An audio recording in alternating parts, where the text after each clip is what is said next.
True Blue Nation, Dodgers Report. He was supposed to be the final piece for our October glory, but he's vanished from the team at the most critical moment. The official story is a simple procedure, but the real story is far more complex and concerning. His return timeline is in jeopardy, and so is a World Series spot. If you want to know what's really going on, subscribe to the channel now, because you need this information. Welcome back to True Blue Nation, Dodgers Report. I'm your host, bringing you the hottest information and the most in-depth analysis directly from behind the scenes of our beloved Los Angeles Dodgers. Before we dive deep into today's news, one that's generating a lot of questions and concern in the hallways of Dodger Stadium, I need to ask you a favor.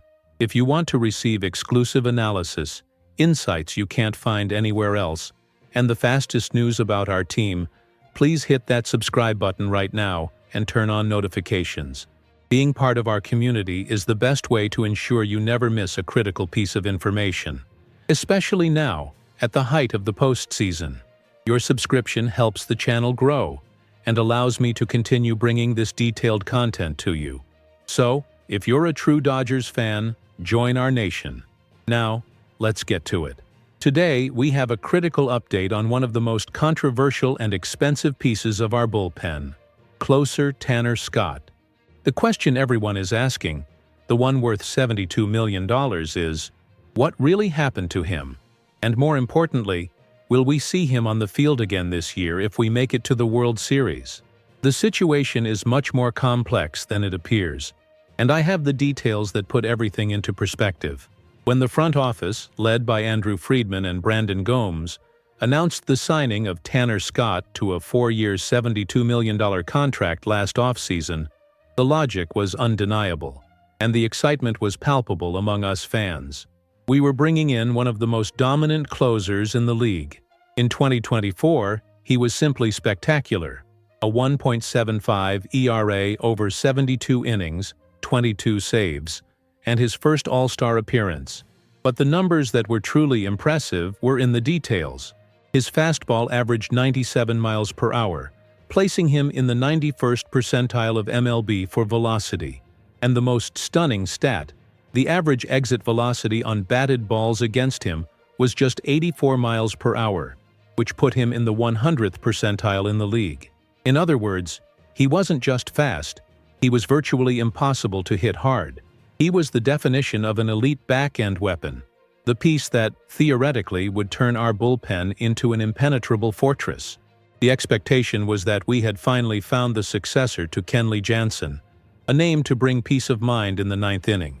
However, from the moment he put on the Dodger blue uniform, the reality has been a complete nightmare, a shocking and total reversal of everything we hoped for.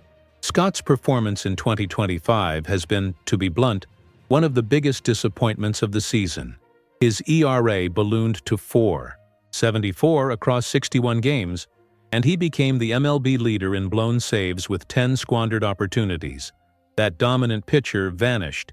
His fastball velocity dropped by an average of 0.8 mph, which may not sound like much, but at the elite level, it's the difference between a strikeout and a home run. And that exit velocity metric, where he was the best in the league, it plummeted dramatically. The average exit velocity against him now stands at 90.8 mph, dropping him to the 10th percentile. This means he went from being the hardest pitcher to square up to one of the easiest among active pitchers. The result was constant apprehension every time he took the mound, the exact opposite of what you expect from an elite closer. The situation reached a critical point during the postseason, culminating in his unexplained absence. And now we have the official answer, which opens up a new range of discussions and analyses. Manager Dave Roberts revealed after Game 3 of the NLDS that Scott underwent a minor procedure that forced him off the series roster. The nature of the procedure, however, raises more questions about his entire season. Roberts explained, "From my understanding, it was an abscess excision, some sort of procedure on his lower body. To be honest, I don't know much about it, but I know he's recovering well. General Manager Brandon Gomes added a crucial detail about the recovery timeline, stating that it looks to be anywhere from 7 days to 2 weeks.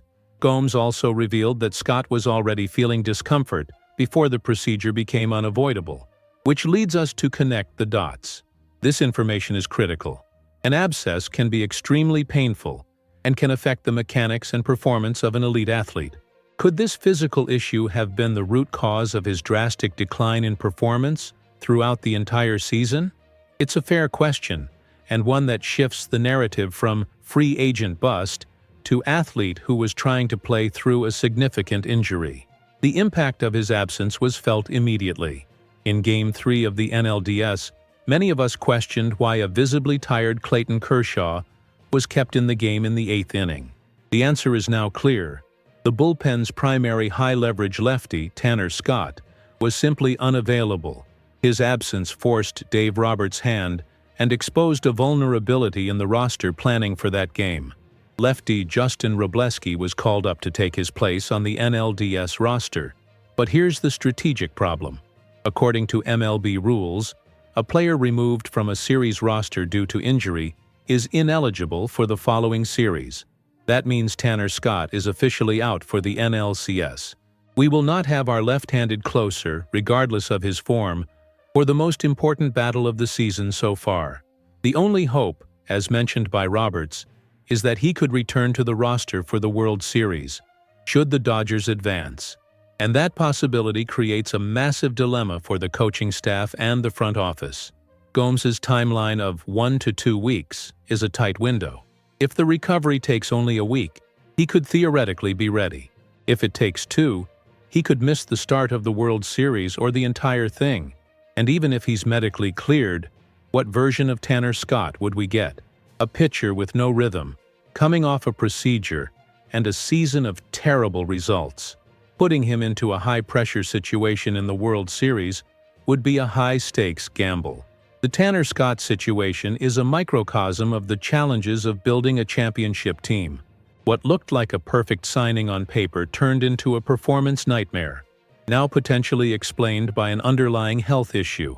His absence in the NLCS is a significant blow to our bullpen strategy, removing a high-velocity, albeit inconsistent, left-handed option. The question now is not just whether he will be healthy for the World Series, but whether the team should trust him in such a decisive moment, considering his season and lack of rhythm. And now I want to hear from you, Blue Crew Nation.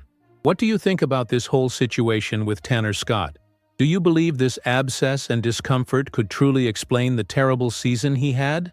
And the most important question of all, if the Dodgers make it to the World Series and Tanner Scott is available, would you put him on the roster?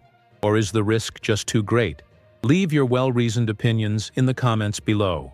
Don't forget to hit that like button on this video, share it with other Dodgers fans, and most crucially, subscribe to True Blue Nation. Dodgers Report, so you don't miss any updates. I bring you the information as soon as it breaks. Stay tuned.